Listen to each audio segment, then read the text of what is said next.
আপুনিও ব্যৱহাৰ কৰে নেকি গুগল পে অথবা ফোন পে যদি কৰে তেন্তে আপোনাৰ বাবে আছে এটা বেয়া খবৰ খৰচী হ'ব ইউপিআই লেনদেন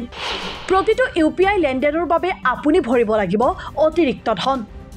দেশৰ বৃহৎ ব্যক্তিগত খণ্ডৰ বেংক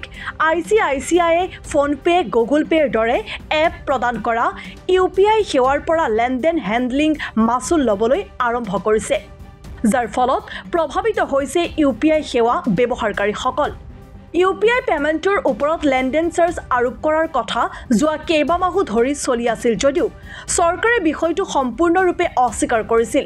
কিন্তু ইউপিআই লেনদেনত যে চৰকাৰে অতিৰিক্ত ধন ল'ব সেই কথা পুনৰ চৰ্চালৈ আহিছে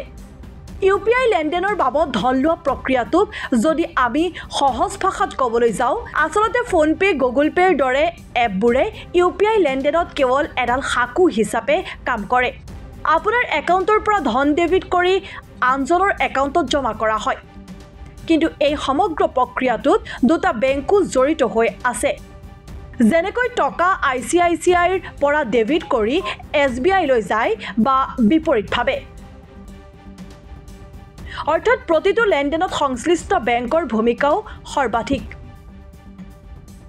এতিয়া ICICI এই পেমেন্ট এগ্ৰিগেটৰ সকলৰ পৰা এই ভূমিকাৰ বাবে ধন ল'বলৈ ওলাইছে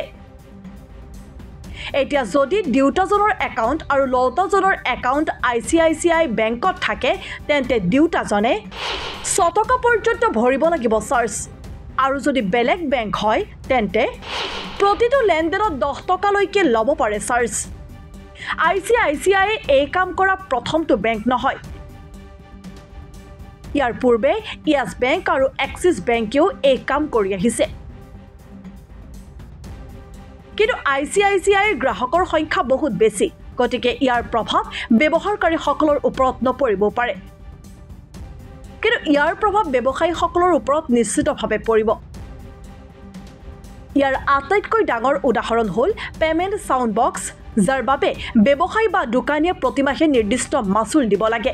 কিন্তু এই টকা PLI পেমেন্ট এগ্ৰিগেটৰলৈ যায় অৰ্থাৎ বেংক অথবা দোকানখনে লাভ নকৰে সেই টকা পেমেন্ট এপটোৱেহে লাভ কৰে বেংকে একো নাপায় সেয়েহে বেংকসমূহে এতিয়া পেমেন্ট এগ্ৰিগেটৰৰ পৰা মাসুল আদায় কৰি খৰচ বহন কৰাৰ চেষ্টা কৰিছে যদি আন বৃহৎ বেংকসমূহেও ICICIৰ আদৰ্শ অনুসৰণ কৰে আৰু একে কাম কৰে তেন্তে ইয়াৰ দ্বাৰা ব্যৱহাৰকাৰীসকলৰ ওপৰত প্ৰভাৱ পৰাৰ সম্ভাৱনা অধিক নিউজ ডেস্ক ৰিপোৰ্ট দি ক্ৰছ কাৰেণ্ট